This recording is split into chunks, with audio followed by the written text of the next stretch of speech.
बिहार में 124 सालों के बाद लैंड सर्वे हो रहा है, यानी कि भूमि सर्वे हो रहा है। और इस मामले में अब अहम जानकारी सामने आ रही है। और अगर आप बिहार के रहने वाले हैं, बिहार में आपका घर है, जमीन है, तब आपको यह जानना बेहद ही ज़्यादा जरूरी है, वरना आपको जेल भी जाना पड़ सकता है और ताजिंदगी आपको जेल में रहना पड़ सकता है। इसी के साथ साथ आपको लाखों रुपए का जुर्माना भी देना पड़ सकता है। आखिर पूरा मामला क्या है, वो पूरा मामला इस 5 से 8 मिनट की रिपोर्ट में हम आपको बताने जा रहे हैं। और इस रिपोर्ट को अंत तक देखिएगा, वरना आपकी एक गलती आपके पूरे जीवन पर भारी पड़ सकती है। आपको जेल जाना पड़ सकता है, आपको जुर्माना देना पड़ सकता है। तो बने रहे हमारे साथ, रिपोर्ट के अंत तक हम सारी जानकारी आपको देने जा रहे हैं।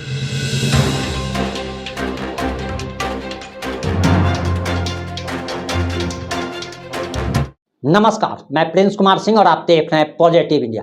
जमीन सर्वे के मामले में एक अहम जानकारी सामने आ रही है, लेकिन आप लोग को बताते चले कि भूमि सर्वे से जुड़े सारी जानकारी पॉजिटिव इंडिया लगातार प्रसारित कर रहा है। और आप यूट्यूब पर या फेसबुक पर पॉजिटिव इंडिया भूमि अगर आप सर्च करेंगे तो पॉजिटिव इंडिया ने जितनी भी भूमि सर्वे से जुड़ी जानकारी के रिपोर्टिंग की है, वो सारी जानकारी की वीडियो आपको देखने को मिल जाएगी। वहीं आपको बताते चले कि पॉजिटिव इंडिया भूमि जैसे ही सर्च करेंगे प्ले लिस्ट भी खुल जाएगा। आप प्ले लिस्ट के माध्यम से आप देख सकते हैं। और हमारे बगल में जो स्क्रीनशॉट चल रहा है, उस स्क्रीनशॉट के माध्यम से आप सारी जानकारी ले सकते हैं। वहीं अब इस मामले में जो नई जानकारी सामने आई है, वो हम आपसे साझा करने जा रहे हैं। और आपको बताते चले कि अक्सर लोग अनजाने में ये गलती कर बैठते हैं, क्योंकि लोग बेटी को, बहन को परिवार की पैतृक संपत्ति का हिस्सेदार ही नहीं मानते। उन्हें लगता ही नहीं है कि बेटी का और बहन का पैतृक संपत्ति में भी हिस्सा हो सकता है। और अनजाने की ये गलती आपको भारी पड़ सकती है।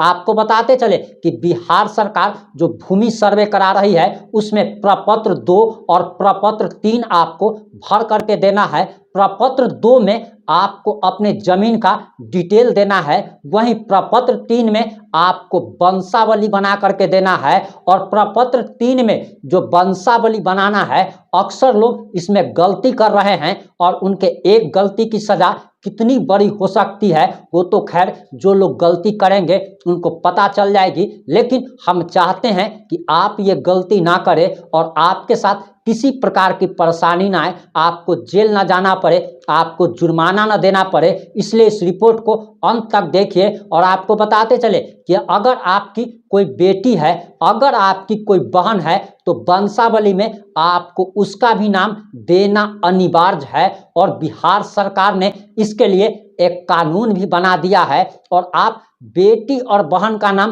वंशावली में जरूर दे। अक्सर लोग बेटी और बहन का नाम वंशावली में नहीं देते हैं, उसे छोड़ देते हैं। और हमारे सनातन धर्म में, समाज में ये कहा जाता है कि बेटी की जब शादी हो जाती है तब वह परिवार से अलग हो जाती है, उसका ये घर छूट जाता है और ससुराल ही उसका असलियत में घर हो जाता है। लेकिन बिहार सरकार का कहना है कि आपकी बेटी की शादी हो चुकी है, आपकी बहन की शादी हो चुकी है, इसके बावजूद भी आपको वंशावली में उसका नाम देना होगा। और इसी के साथ साथ आपको पैतृक संपत्ति में उसे हिस्सा भी देना होगा। यानी कि अगर आप 2 भाई 1 बहन हैं और अगर आपके पास 1 बीघा जमीन है, तो वो 1 बीघा जमीन आपके तीनों बच्चों में बराबर हिस्से में बटेगा।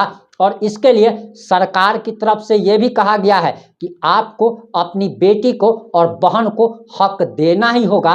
अब बेटी पर और बहन पर यह डिपेंड करता है कि वो अपना हिस्सा लेना चाहती है अथवा नहीं लेना चाहती है। और जो मीडिया रिपोर्ट्स के अनुसार जो जानकारी आ रही है, उसके अनुसार बताया जा रहा कि बिहार सरकार ने विशेष सर्वेक्षण में बेटियों को बराबर का हिस्सेदार मानते हुए खतियान में नाम दर्ज कराने का आदेश जारी किया है। अब गेंद बेटियों के पाले में है, कि वे पिता की संपत्ति पर अपना हक जताती हैं अथवा अपनी रजामंदी देकर अपने भाइयों को पिता की संपत्ति का एकाधिकार दिलाएंगी। वंशावली अथवा खतियान में अब बेटों के साथ साथ बेटियों को भी उसका हिस्सा मिलेगा। वहीं आपको बताते चले कि बिहार सरकार ने विशेष सर्वेक्षण में बेटियों को बराबर का हिस्सेदार मानते हुए खतियान में नाम दर्ज कराने का आदेश जारी किया है। और इसके बारे में कहा जा रहा कि साल 2005 में सुप्रीम कोर्ट के एक फैसले के तहत हिंदू उत्तराधिकार अधिनियम की धारा 6 में संशोधन कर पैतृक संपत्ति में पुत्री को यानी कि बेटी को बेटे के बराबर हक दिया गया है। और इसी को केंद्र मानकर बिहार सरकार ने भूमि सर्वेक्षण में बेटियों को अधिकार को भी सुरक्षित किया है।